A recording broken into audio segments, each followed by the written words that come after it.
Hello नाज़रीन नाज़रीन अॼु असां सां गॾु तबरेज़ ख़ान मौजूद आहे। हिन तबरेज़ ख़ान खां कुझु कोरोना वायरस ख़िलाफ़ कुझु गुफ़्तगू कंदासीं त कोरोना वायरस आख़िर पाकिस्तान में कहिड़ी वजह सां आयो, पाकिस्तान में छो आयो ऐं इन जो हल कीअं निकिरे। जी तबरेज़ ख़ान, इन जो कोरोना वायरस ख़िलाफ़ तव्हां कुझु गुफ़्तगू कयो। जी ही जीअं जॾहिं खां वायरस ही शुरू थियो आहे बरोबर त हिन में तमामु घणो माण्हू जेके से मायूस में तमामु मायूस थी रहिया आहिनि ऐं ख़ौफ़ में वकोड़ थी रहिया आहिनि। त हिन में ख़ौफ़ करण जी का बि ॻाल्हि न आहे। ही कुदरती हिकिड़ो आहे नंबर आहे, अलाह अलाह करियो ही सही थींदो। जीअं त ॾिसो पहिरीं 2010 में जेको ही मुश्किल मरहले में पाण गुज़रिया आहियूं, जीअं त हिन साहिली पट्टी में तमामु मुतासिर माण्हू थिया ऐं फी माना फी ग़रीब माण्हू खे मतिलबु 10,000 रुपया ॾिना विया। बरोबर हिकिड़ो मिंट ज़रा होल्ड कजो। असल में मां तव्हांखे इहो चवां थो त 2010 खे हथराल छॾियो, जेको अव्हांखे इमदाद वग़ैरह मिली हूंदी उनखे छॾियो। अव्हां कोरोना वायरस ख़िलाफ़ गुफ़्तगू कयो त कोरोना वायरस जो कीअं हल निकिरे, उनजो मसइलो छा आहे। हालांकि इहा बीमारी जेका आहे असां ग़रीबनि खे नाहे थींदी। ग़रीब आवाम कुझु बि हिन में घबराइण जी का बि ॻाल्हि न आहे। ऐं ही बीमारी जॾहिं खां माना जितां खां शुरू थी आहे, हा जितां अचे पई, बाबा ॾिसो न शुरू ही बीमारी माना चीन खां शुरू थी आहे। चीन, यूरोप, इटली, तमामु घणो अरबस्तान, ईरान, इनमें जिनकी सफ़र कई नाज़रीन खे सभु ख़बर आहे त ही बीमारी किथां अचे पई। तव्हां खां इहो ई पुछां थो त इन जो हल कीअं निकिरे ऐं इन जो आख़िर छा थींदो आख़िर में। ॾिसो न असांजा 400 खां 450 घर आहिनि। तमामु घणो हुनमें ग़रीब रहनि था, जेके पिनी पेट पाइनि था ऐं तमामु घणो बैंकुनि जा कर्ज़ी आहिनि। हालांकि जेको हींअर हाणे मूंते जेको मां आहियां मूंते बि 2 बैंकुनि जो कर्ज़ु आहे। जेके अलबला बैंक जो बि मूंते कर्ज़ु हो, जेको उन्हनि फोन करे मूंखे घुरायो त भई असांखे जेको किस्त पियारे वञे मथे महीने जी 2 किस्तूं उन्हनि जी रहियूं आहिनि मूंते, ठीकु आहे। त आहे ईअं असांजा जेके ग़रीब माण्हू आहिनि से वीचारा पैसा खायो वञनि, तमामु घणा कर्ज़ी पाइनि, पर तमामु घणा मिसकिन माण्हू आहिनि। मिसकिन आहिनि जी, असां नाहे कयो, पर पाण हींअर गुफ़्तगू करूं था कोरोना वायरस ख़िलाफ़।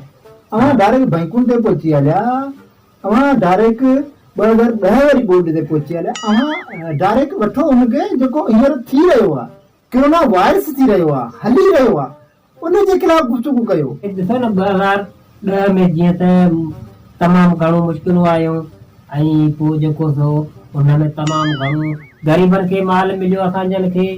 ऐं असांजा तमामु 400 खां 450 घर आहिनि, उन्हनि सभिनी खे 10,000 मिलिया। ही माण्हू खे 10,000 रुपया मिलिया जी, भले मिलनि हुनखे, अलाह करे अञा मिलनि। कोरोना वायरस जे करे छा करणु खपे बाबा, इन खां डपु को बि न करियो।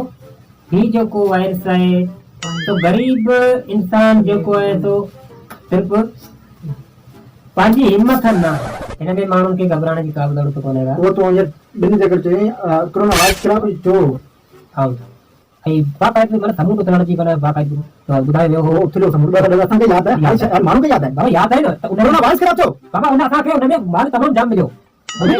मुंहिंजे घर में तमामु 8 खां 10 कट्टा भेजी ईंदा। हा जी, हाणे कोन ईंदा, हाणे उहे कट्टा ईंदा। बाबा ॾिसो न ही वायरस कुझु बि न आहे। हिन वायरस में के ग़रीब खे कुझु बि न आहे मिलियो। अरे ख़ुदा, ग़रीबनि खे कोन मिलंदो न यार। बाबा ॾिसो किराया भाड़ा करे थियो वञे अथवा कोरोना वायरस ख़िलाफ़ गुफ़्तगू कयो यार। असांजी मुझे ॿुधायो कोरोना वायरस असांजा कहिड़ा घर ठहिया आहिनि, असीं हिन ख़िलाफ़ नथा करे। असां बोर्ड में असांखे सभु कुझु मिलियो, असांखे स्कूल ॿिया हर किस्म असांखे जीअं त बोर्ड जेका आई हुई उन में 10,000 घरे गजे तव्हां जहिड़े माण्हुनि खे बि मिलिया। बाबा अरे खाता हुआसीं असां जी, सभिनी खे मिलिया खाता हुआसीं, पर यार तूं कोरोना वायरस ख़िलाफ़ करा। कोरोना वायरस असांखे नाज़रीन खे ख़बर पए त हुनजो हल छा निकिरे यार। घरे गजे माण्हू खे 10,000 हुकूमत ॾिना ऐं राशन बि ॾिनो। त असीं सोचियूं था त असांखे कुझु हिन मसइले में बि इन असां खां कुझु सुठो रवाज कयो वञे। मूं हुनखे हिते छाजे लाइ हूंदो आहे, ॿ चांहि जा कोप पी विया आहियो जी, किरायो जो करायो बसुनि जो। मूं असल में कोरोना वायरस हिकिड़ो ख़ौफ़ आहे जेको ग़रीबनि ऐं हर इंसान जी दिलि में इहो फैलिजी वियो आहे। इहो ख़ौफ़ में इंसान तमामु घणो वकोड़ थी चुको आहे।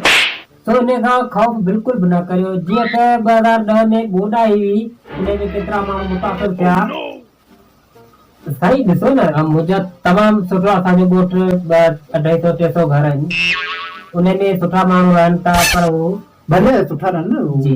अलाह करे सुठा रहनि पंहिंजो अचे न वञे भाउ पर हू तइलीम खां महरूम आहिनि स्कूल किरी वञो जीअं त 2010 वारी ॻोठ में इमारत किरी वई असां जा जेके नंढड़ा ॿार गुलनि जहिड़ा ॿार आहिनि से तइलीम खां महरूम आहिनि ऐं जेको 2010 में असांजो नुक़सानु थियो त उन जहिड़ो बहरहाल जेको हींअर वायरस निकितो आहे 2010 में मुंहिंजो मतिलबु आहे त 2020 में जेको वायरस आयो आहे हाणे प्यार सां सम्झायां थो त महिरबानी करे कोरोना वायरस जे ख़िलाफ़ कुझु गुफ़्तगू कयो त असांजे नाज़रीन खे ख़बर पवे त कोरोना वायरस जो आख़िर कहिड़ो हल निकिरे ऐं ग़रीब आवाम आख़िर किथां वञे बाबा ॾिसो न 2010 में मूंखे जेको तो तमामु कुझु मिलियो ऐं मां घर घाट ठारायो ही हू जेको तो सामान बि मिलियो भला जेको तो चुप कर बाबा छो पहिरीं ॻाल्हि न कर भला छो तव्हांखे हुन बोर्ड में कुझु न मिलियो अरे मिलियो पोइ अरे कोरोना वायरस खिलाफ़ ॻाल्हाइण चयो कॾहिं छा बाबा इन खिलाफ़ असां न आहियूं ॻाल्हाईंदा असांखे जितां माल मिलंदो उन खिलाफ़ ॻाल्हाईंदासीं हाणे जेकर 2010 खिलाफ़ ॻाल्हाई त दत ॾेई वेंदो साईं ॾिसो ॻाल्हाए जीअं त ॾिसो 2010 बाबा छो ई माण्हू हो त जिन्नो माने जेको बि यको ईअं लाइव प्रोग्राम छॾे हलियो वियो 2010 वारी ॻाल्हि बि न ॿुधाई वञे